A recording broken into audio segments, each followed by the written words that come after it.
Well, hey everyone, it's Trish Murray, and this is the New Age Tour Guide podcast.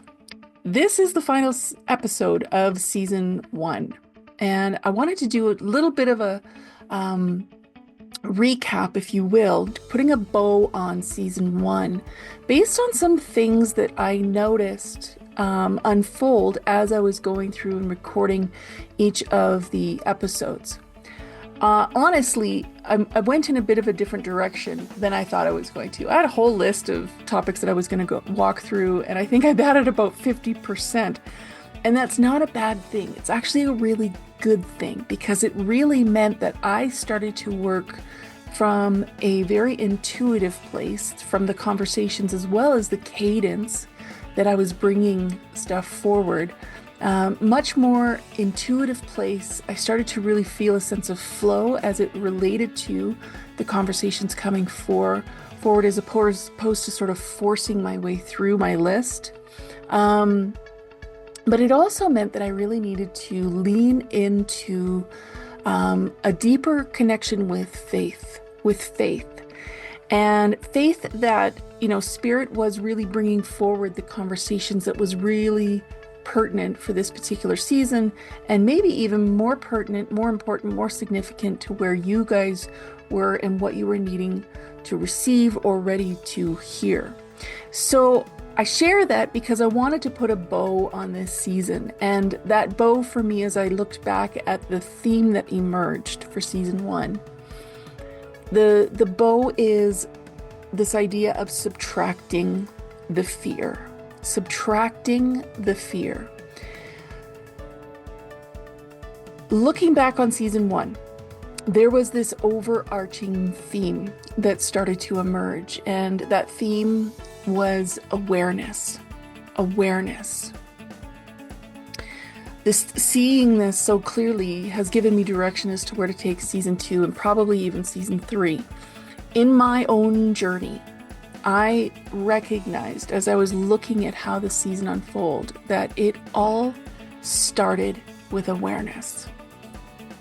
It all started with awareness, becoming aware of things that I had not been aware of up until that point, up until certain points. And I usually use 2012 as kind of that marker for when my awareness started to shift and started to grow around a variety of different things. So it of course makes sense to me that Spirit started with awareness in this season. Awareness, like, were you aware of the prophets and the prophecies from season 2 or episode 2? Were you aware of what the astrology was saying about the age of Aquarius? Were you aware of David Hawkins and his amazing work with the map of consciousness? What kind of awareness came forward for you as I started to use this language of the personal revolution and the collective's evolution?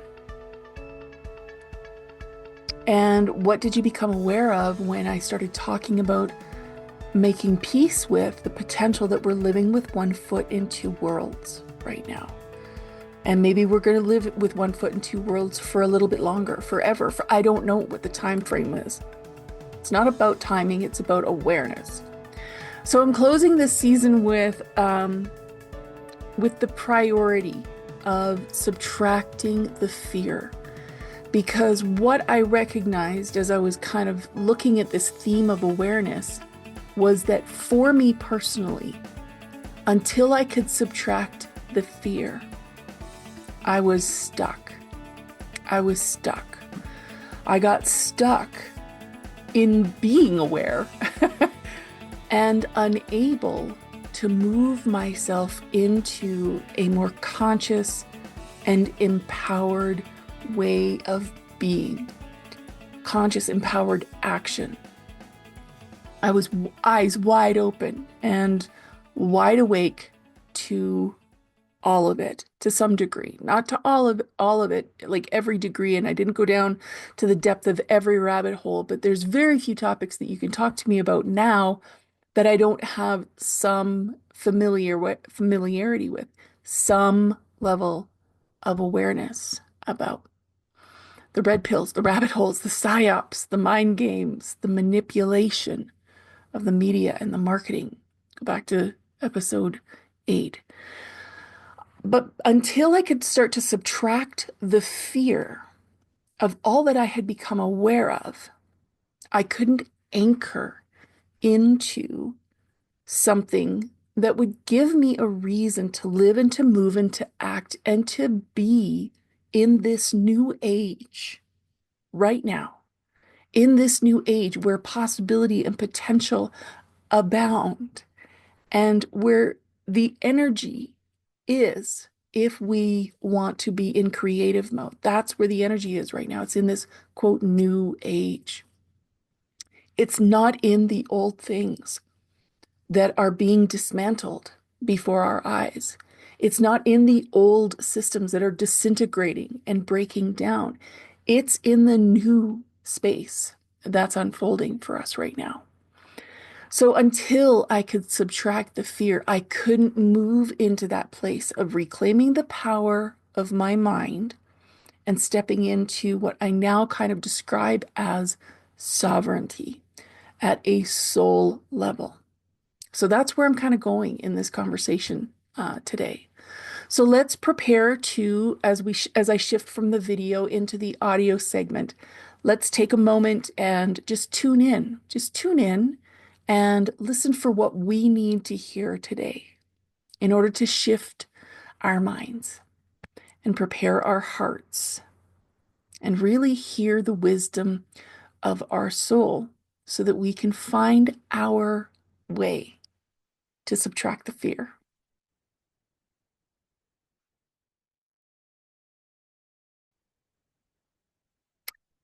Okay, before I dive into the main conversation, I want to say that the single biggest upside of subtracting the fear for me, beyond the things that I shared in the opening segment, is that I honestly find more comedy than tragedy now. Now, it's not to say that there aren't tragic things transpiring, because there are. But there are also a whole lot of things that are just absolutely comical when you are able to subtract the fear.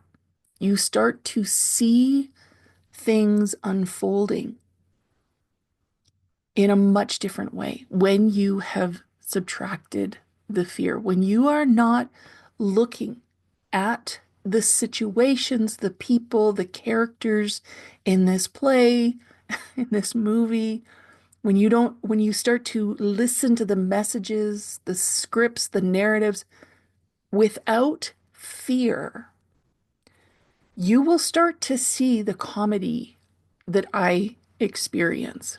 And there's a distinction because I can find the comedy in the situation, in the scenarios as they are unfolding, and I can still see the tragedy of the individuals who are getting caught in the in the situations. That's not the comedy. The comedy is not how this is impacting individual people. The comedy is in the situation. And in some ways, I think what the divine is trying to do to cause people to become aware, to become aware. So I find more comedy than I find tragedy now. And to give you an example, I was just talking to my brother-in-law before I recorded this. And, we were in this discussion about the recent tariff debate between the US and, well, everybody in the world. I think that this tariff debate really snapped people out of this mind blindness that has been increasing across the Western world for like 100 years. Mind blindness. Our minds had been blinded, and there are multiple psyops underway to be able to take those blinders off, to cause us to become aware. So I'm talking to my brother-in-law about this, and he's telling me about this article that he reads in the mainstream media. Of course, I don't read the mainstream media, but he does, and he keeps me apprised of things that he thinks I might be interested in. So he's sharing this story this article that he read about how 90% of salmon, the fish, salmon, the salmon that's caught in British Columbia, which is Canada's westernmost province, if you're listening from beyond our borders, 90% of the salmon that is caught in British Columbia is sent to the US in order to be prepared and packaged. And then wait for it, it's sent back to Canada. Now, if you want to know why your grocery bills are through the roof, it's in part because of completely insane decisions like this one. Now, if I hadn't been practicing subtracting the fear for the last 15 to 20 years to one degree or another, there is no way that I would see the comedy in the midst of the tragedy. I find this one article, this one scenario, 90% of our salmon in BC is being sent to the US to be prepared and packaged, and then it gets sent back to Canada.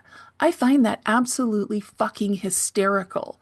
And it should be a wake-up call for a lot of people to start putting pressure back on the the individuals are making insane decisions like this one, and therefore, or thereby reducing what you're seeing happening in the grocery store. It's absolutely hysterical. And I see these things absolutely everywhere now, which I'll talk about in this episode. I find it hysterical because it's just another psy-op. It's just another psy-op. Somewhere along the line, somebody made an insane decision, and it probably put people in Canada out of work, took jobs away from Canadians, to send it to the US, only to have it sent back to Canada. Okay? This is happening all over the place. And for the record, I also think that the whole tariff conversation that transpired in the early part of 2025, depending on when you're listening to this, was also a psy-op. All of life is a psy-op. There's big ones and there's little ones. There's good ones, and there are really, really horrific and destructive ones. And it's up to us to determine the difference. And we can't do that if we are not investing in ways to subtract the fear, which I'll touch on in a bit. I talked about all of life as a psy-op, and the single biggest psy-op in play right now is the fear propaganda. The narratives that are being peddled by the media, the marketing, and the paid messengers, carefully crafted and psychologically tested narratives. Now, I'm not trying to red pill you. By now, if you have not connected some of the dots, you either can't or you simply don't want to. And either way, my job is not to dance with you on it. PsyOps are, or the PsyOps in the sense of narrative manipulation. They do a lot of things. These are the ones that are really horrific and really destructive. They steal our faith, and they are stealing our ability to live as sovereign souls, as sovereign, autonomous souls. And most of us have no clue about the Jedi mind games that are going on in the media or in the marketing. And we actually really have no idea that the majority of the messengers are paid shills peddling those narratives. Those messengers, you might be hard pressed to find any kind of a moral compass. They are paying to play. They probably don't have a divinely connected or orchestrated inner dialogue. They're not having a conversation with spirit on a regular basis, because if they were, they wouldn't be peddling psyops that are horrifically destructive to people's minds. They are operating on pure greed and probably some delusional sense of power, or they are prisoners. They are prisoners of their own device. Think back to the Hotel California. They are prisoners of their own device. They are prisoners of their own device. They have paid to play. And they can check out anytime they want, but they can never leave, not until their role is complete. Now, I honestly hope that you don't have to get to the places that I've been to simply accept that the majority of the media, the marketing, and the messengers have paid to play a game that is not in the highest interests of humanity. But here's the real punchline, is that the presence of this particular psyop, the fear propaganda psyop, makes it so easy for our minds to get co-opted and for our minds to stay in this spin cycle, buzzing, buzzing, buzzing, trying to figure things out, that we literally have zero energy left to explore what sits beyond the psyop of fear. And of course, that energy diversion is another psyop. The media, the marketing, and the messengers know that if we stay trapped in the cycle of chasing ideas around our mind, fear ideas, that we will stay disconnected from each other because we hold different views. And how could we possibly have a conversation with someone who holds a different view from us?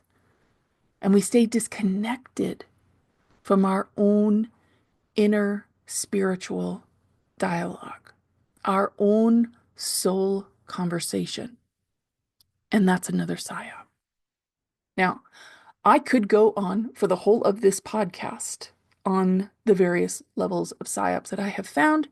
I could have done an entire podcast just on the psyops, but that was not my intention for this episode or for this podcast. I am playing the role of a tour guide. I'm pointing out important, relevant, and significant stopping points that I've determined made me more aware. Made me more aware that, to quote Bill and Ted's Excellent Adventures, strange things were afoot at the Circle K. These are the stopping points that made me aware that strange things are afoot on planet Earth. And what are those strange things? Is it the age of Aquarius? Is it the prophets and prophecies? Is it the divine moving us each through a personal revolution and creating the collective's evolution? Strange things are afoot on planet Earth. And this season, I shared few perspectives on what I think those strange things are based on what I became aware of. No matter what way you look at it, whether the psyops are truly horrifically negative and destructive, or if there is a positive end game behind them, it's a huge reason why we're all feeling so much fear. Why we're feeling so much fear and why it is incredibly challenging right now to subtract the fear. The energy that fear drains from our system is absolutely staggering. And it's another psyop. So let's start with subtracting the things in our outer world that actually add to the fear. And I can't do this for you. I can only point to where I looked and what I found. Number one, subtract the things that are false. Now, I've already beat up on the media, but this would be a good starting point. Start looking for voices that feel like truth. And I mean that feeling part. Our bodies are natural lie detectors. We can feel when something is true or not true. And of course, if you happen to have a Scorpio, happen to have the Scorpio energy playing a strong role in your astrology or your human design, chances are you have a natural bullshit radar. Maybe you've been listening to it, maybe you haven't been. But number one, start with subtracting the things that are false based on what you're feeling.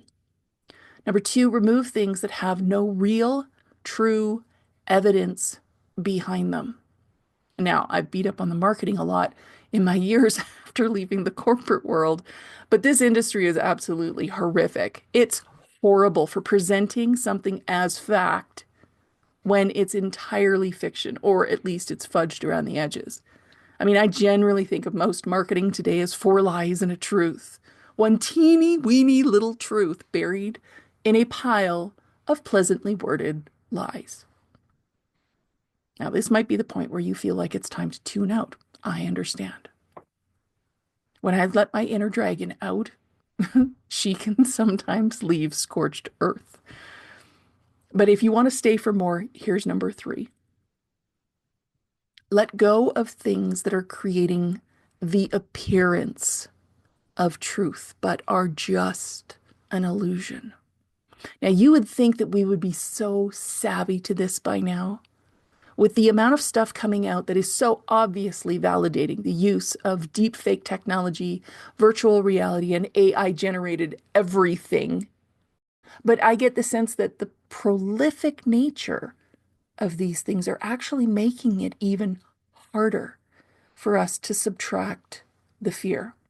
So start looking for the appearance of truth and the illusion. The illusion. I'll talk about this more in a moment. But number four, learn to evaluate which things are intentionally and purposely designed to look real, but are not, and which things are really real. Now, I genuinely believe that spirit has been allowing this kind of manipulation because it's like a breadcrumb trail for those who have just not been seeing anything out of the ordinary. The moment you start to see something, you actually can't unsee it. And that is the breadcrumb trail that leads you forward. If you haven't watched the new movie, The Fall Guy with Ryan Gosling, it has so much revelation of deep fake technology. I almost actually LMAO'd, is that right? Laughed my ass off when I watched it. I literally sat and just watched it laughing because I couldn't believe that they were making so much so obvious in that movie. Or the other Ryan Reynolds, Ryan Reynolds in the Atom Project. I remember when I watched that, the obvious green screen technology and the AI generation in that movie is so obvious, it was almost unwatchable for me. Because here's the thing, it's like Neo in the Matrix. Once you start to see it, you can't unsee it. And I think that's why so many people are not wanting to be aware right now, because the minute that you become aware of one thing, it immediately brings you into a new level of awareness around two or three other things. And like I said at the top of this episode, it's easy to get stuck. It's easy to get stuck in awareness and not know how to move yourself forward. But if you remember a specific line from that movie, Matrix, there's one character who says, I don't even see ones and zeros anymore. I see blonde, redhead, brunette. For me now, that's what happens when I'm looking at the mainstream media or when I'm looking at anything on digital platforms. I don't see what most people see. I see psy-op, fear propaganda, fake, fake, fake, and sometimes I catch a glimpse of that one tiny, powerful truth that's been woven into four monster lies. Now, if you're still with me, you might be listening to this and thinking, shit, Martha, that girl's a full-on conspiracy theorist. First, I prefer early adopter. Early adopters in the business world are the holy grail. They are the ones that it see important trends and shifts that will ultimately make a product or service successful. So you hear conspiracy theorist, I hear early adopter.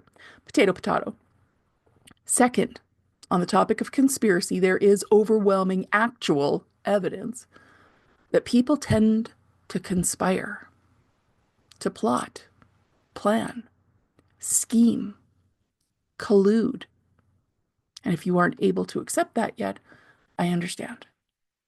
Third, all of life is a psy-op, which means that all of life is an ongoing series of theories being tested, hypotheses being evaluated, and experiments being tweaked. To what end? Well, you're only going to start to ask that question if you can subtract the fear. If you can subtract the fear, here's what you might find. All of life is a psy-op. It is 100% a mind game. In the spiritual sense, the Hermetic tradition speaks of this through the principle of mentalism. And Wallace Wattles describes the quantum field as thinking stuff. All of life is a psy-op. It's a series of experiments that cause us to either use the power of our mind to create or to compete, or to not use the power of our minds and to be controlled. Again, you might not like it, but it doesn't make it any less true, at least based on what I've experienced in my own personal journey. Life is a series of theories and hypotheses, from why are we here on planet Earth in this life to what are we supposed to be creating and experiencing while we're here? From there, it's really pretty logical that our minds will formulate a theory of some kind, and that theory starts to influence our hypotheses and our experiments. As much as we have heard that people are following the science, what we aren't hearing enough of yet is that we are the scientists. Life, Earth, your corner of the world, my corner of the world is a lab, and we are the scientist. We are our own social scientists, political scientists, and environmental scientists.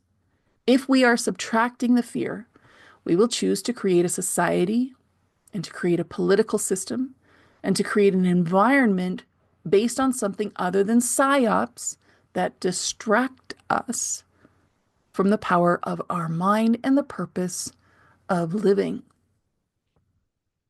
If we are subtracting the fear, we reclaim the power to choose to use our minds in order to play the infinite mind game and to create what people like Bob Proctor and Wallace Wattles and the great mystics and spiritual teachers have been teaching for centuries.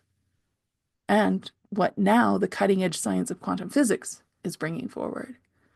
We can choose to reclaim the power of our minds to multiply things like freedom, fun, and a sense of flow, creative flow, if we subtract the fear. But now here's what I'm seeing.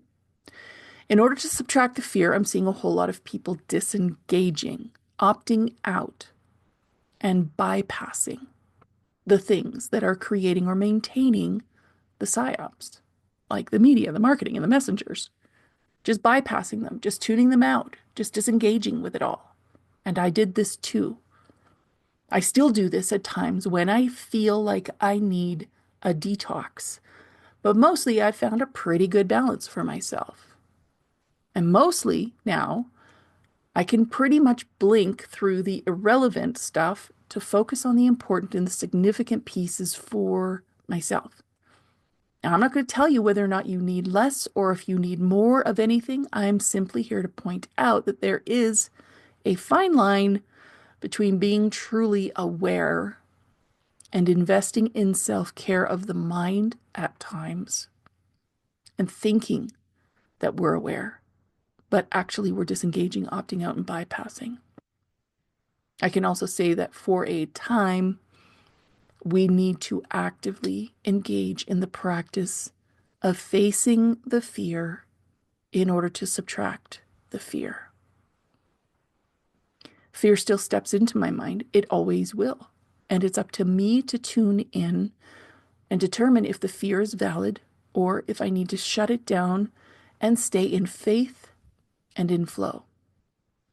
When I allow my mind to listen to my ego, the actual literal voice of fear, I feel faith shutting down, and I feel the energy that I approach my experiments with shifting.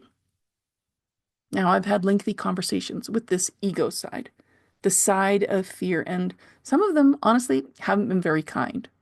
That voice of fear within is already overwhelming for most of us above the age of 5 years old. If you don't believe me, go watch the movie Inside Out again. Fear gets pushed into some of us at a very early age, and it's reinforced repeatedly across every single domain of our life. But here's the kicker. After about the age of 5, it's our job to subtract the fear.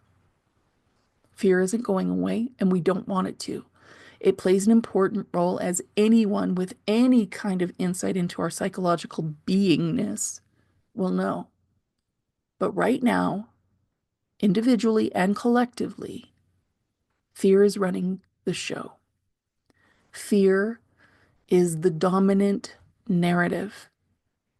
Fear is the primary script that everybody's reading from.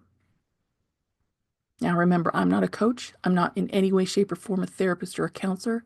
I am simply sharing things that I have found to navigate these age-changing times. They're not perfect things. They're not complete things. They're things that made me more aware, more conscious, and they're things that reactivated my sovereign soul to live with more inner power over the fear.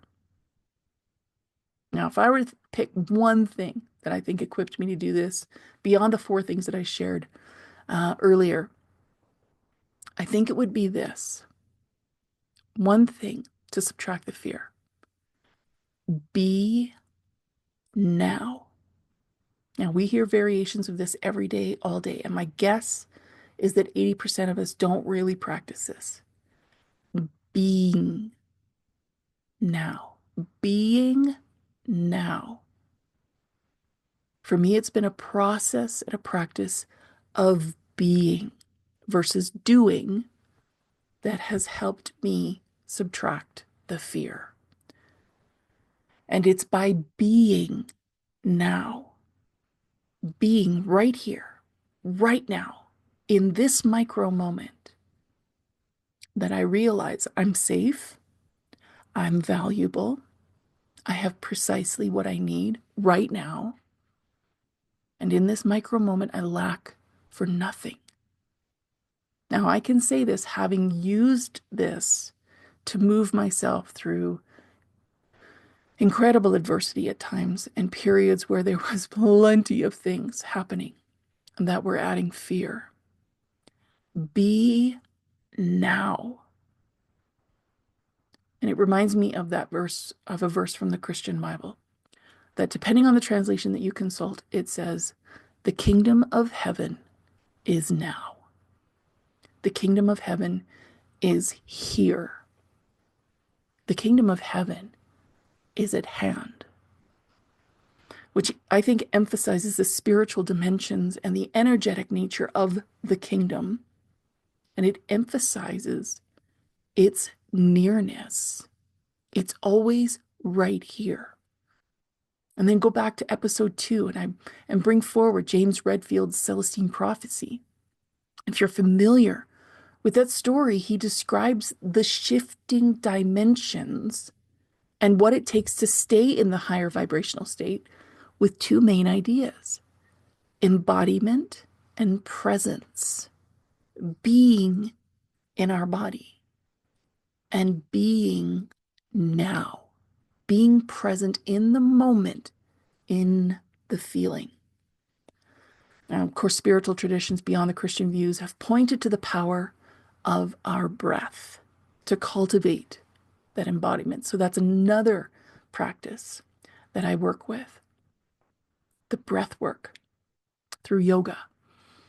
Cultivate embodiment and presence. And if you listen to any of the people like Joe Dispenza or Greg Braden or Dr. Bruce Lipton and so many other people, they have been drawing on the science to connect the dots back to what spiritual traditions have been telling us for centuries. Be now.